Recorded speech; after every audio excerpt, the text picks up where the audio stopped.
Jesus asked a question after he had washed the disciples' feet. And he said to them, he says, "Do you know what I have done?"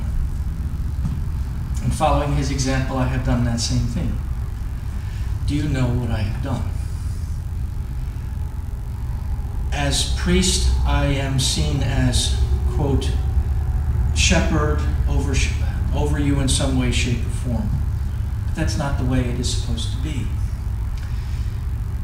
As Jesus said, it is those who are to be leader of all must be servant of all. So that's what I must be, a servant.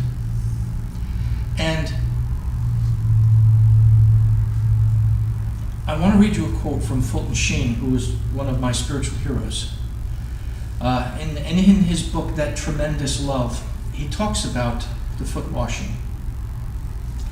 And he puts in perspective what Jesus did. And he wrote, "The night of the Last Supper, the apostles were quarreling as to who would have the first place at table among themselves. Our blessed Lord then got down on his knees, washed their feet, and wiped them with a towel. How few there are whoever that fight for the towel."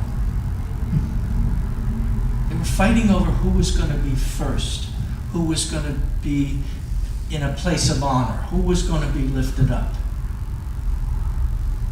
And Jesus says to them, he says, "You call me Lord, and I am, and you are right. But I came to save, not to rule," at least that time around. Next time is different.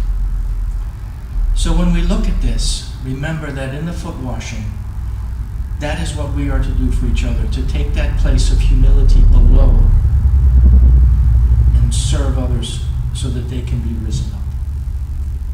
Let us fight for the towel rather than for the crown. In the name of the Father, and of the Son, and of the Holy Ghost.